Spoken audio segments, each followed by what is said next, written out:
everybody, Terrence Popp here with another episode of Live from the Lair. Alright, so got some more Repo stories here.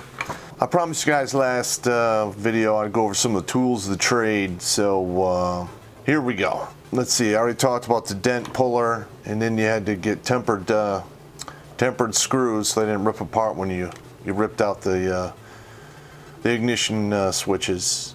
Slim Jims, we usually had 3 different sizes depending upon the vehicle we were using.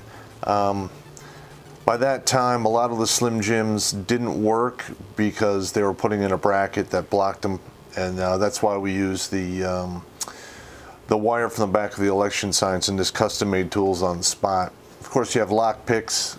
We usually had the extended picks, and then you had the automatic pick, which doesn't really work that well.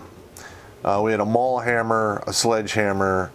We had either Freon, liquid nitrogen, and some of the other guys use liquid CO2. You're just looking for something that takes the metal down to a very cold state so you can, it becomes brittle and it breaks when you use the dent puller. Again, the sign wire. We had channel locks, pliers, wire cutters, bolt cutters. We had rubber and wood wedges. We had a rubber mallet, which came in handy for some stuff. We also had green, yellow, and red lens flashlights. Usually those are done for signaling. Of course, you wear the dark clothing and sunglasses for the mornings because you're up all night. Usually you're tired.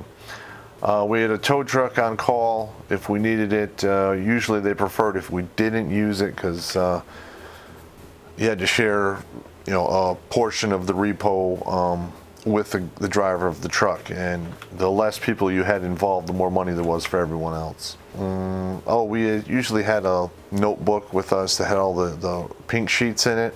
There's a really funny story because I went on one repo with a key code, and I didn't have the actual pink sheet for that car on me.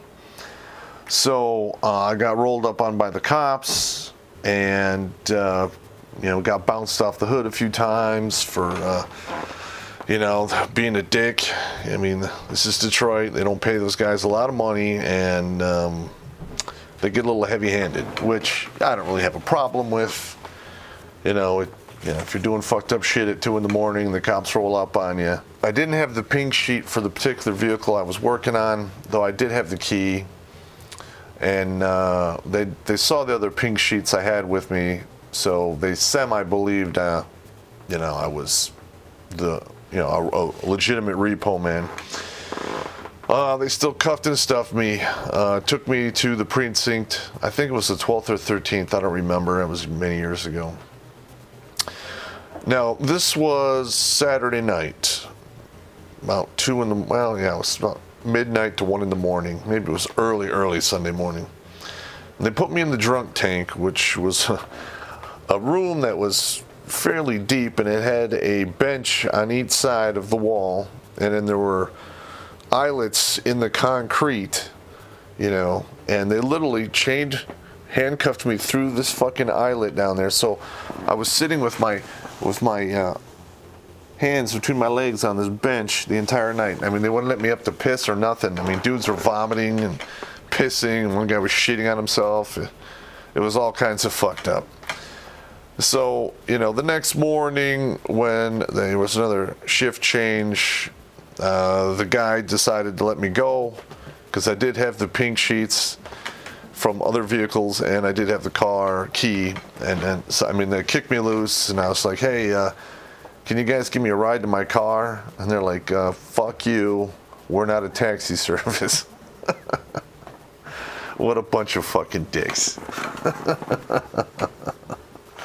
Okay, another thing you run into a lot on that job is a lot of groveling.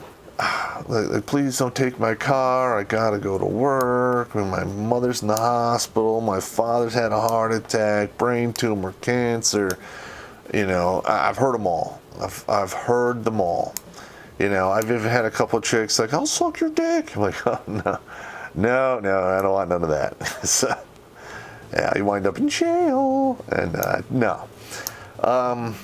A couple times I would go to these people's work during the day and approach them on their job and say, hey, I'm here to repo your car.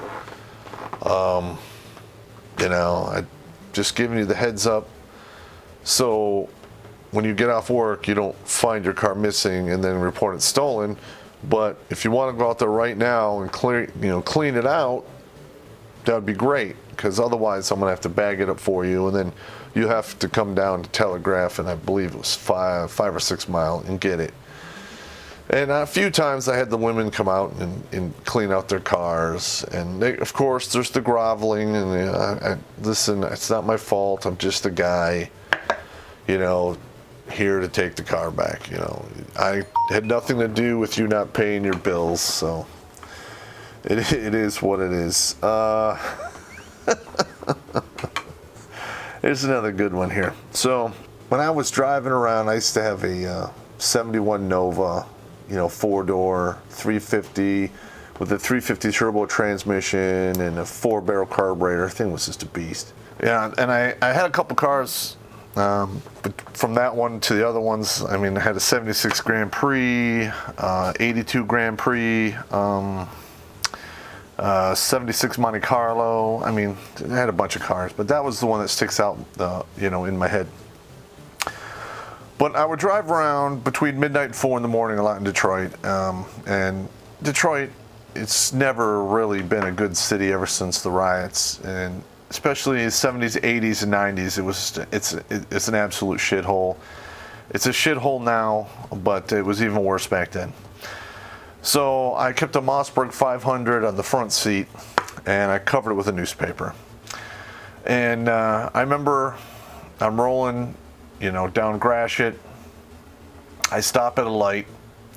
It's like 1:30-ish in the morning, and I'm just sitting there minding my business. And up on my right side, pulls, I think it was a Chevette, and it was all jacked down low, and there was a black guy in there, and you can only see like this much of his face because it was all like leaned back, and I'm sitting there, and the windows are down, and it's fall, so it's about 50, 60 degrees out. Nah, it's like 50s. And I'm just waiting for the light to turn, and you can feel when somebody's looking at you. I'm really good at this, so it always creeps me out. And the guy's like staring at me, so I'm like, I look over at him, and he looks over at me, and he holds up this pistol, and I kind of give him a nod, and I reach down and I pull up my shotgun, and he just drives off through the light. I'm like, okay. And I drove on. There was a couple instances like that. That was one of the more funnier ones. But I'm sure that dude didn't expect, the white guy driving around Detroit to have a goddamn shotgun in his front seat. Okay, now, that was one of the better stories. This is a good story, but this is the bad side. Again, I don't know. This taking place maybe 6 months later. It was the end of winter, spring time frame. I had the shotgun on the front seat. I got rolled up on by the cops, and I got the usual.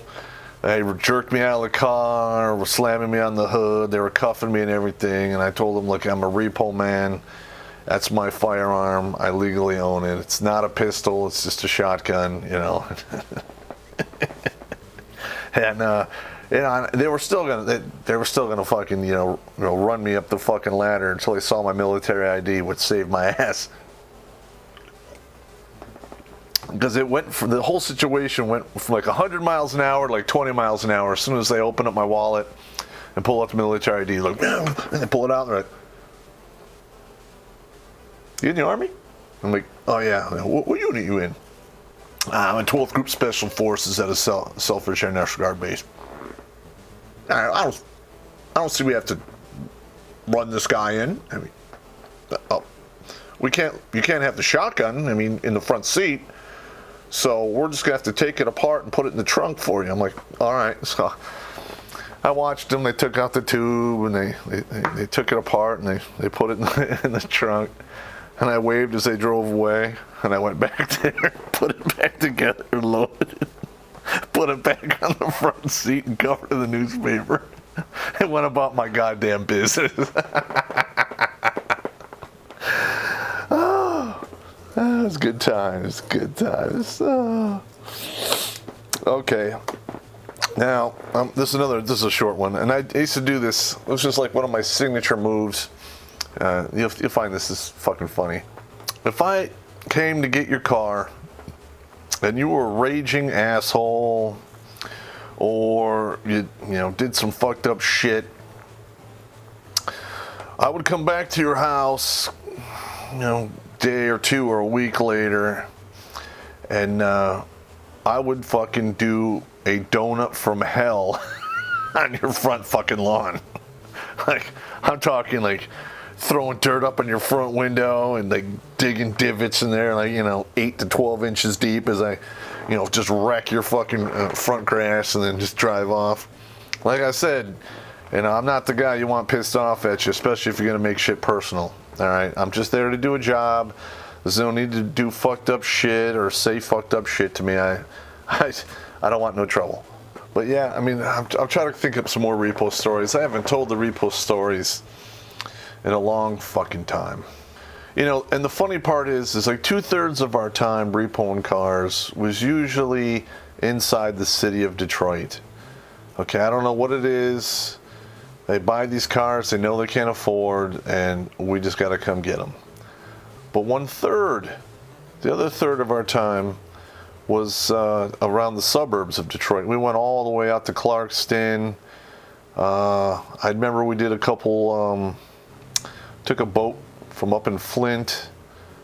Let's see, they wanted us to get an airplane, but I don't know how to fly, and I don't really feel comfortable getting to an aircraft that I don't know how to fly, don't know how to inspect it, and then fly it somewhere else. So that was a big no-go. I think they did eventually get the plane, but they went and got it with the truck, and I had nothing to do with that. I don't even know how they logistically swung that. Because normally, like, something like that would go to a different company, I guess. But I don't know if this is one of those project planes that you assemble, so they thought maybe they could take it apart and put it on a truck. I don't know. I remember, like, everyone in the office bitching about it, because it was a lot of money. I mean, planes, they're crazy expensive. It's like the smallest 2-seater plane is probably, the same cost as a, mid-range Porsche sports car. I mean, that's a lot of fucking money, which is a good fucking check. So I don't really know what happened with that. I'm not going to lie to you guys on that one, but I thought that was pretty amusing. I just, and this just never ceased to amaze me. Is I would go out on some of these repos, and I would have the key code, the key, and I would know when they bought the car, right? I'd be looking at the whole deal. I'm like, okay, they've had the car for 8 months. They're already 3 in the hole. It's a repo. Had the car 8 months, and I'd go out to get this car, and it would look like it already had 120,000 miles on it. I mean, some of them were full of dirty diapers and all smashed up, and I just couldn't fucking believe it. I mean, I can remember driving some of those fucking cars with the windows down, gagging at the filth and mayhem that was contained within. I just couldn't understand how people live like that. It was beyond redneck. I've seen some redneck shit, but that's way, that's like inner city trash shit right there. We snatched a couple pickup trucks from rednecks that had like wild boar that were shot in the back, poached deer, some guy like drove around and picked up roadkill. I mean, that was pretty gross. But that dirty diaper car, man, that one was like the fucking worst of the worst I had ever fucking seen. Unbelievable. Some people out there just live in fucking wretched villainy, and I don't even know how they get along with it. Listen, you can tell I'm not a neat person. I'm a pile guy, but I'm not unsanitary. So when shit gets unsanitary around me, I get kind of squirrely about it, because that's when people start catching some really fucked up diseases, man. All right, we're going to move on to some more stories here. Maybe I'll take a break and talk about some political shit. I got a couple articles that I really need to go over. Anyway, that's me for today, gentlemen. Take it easy.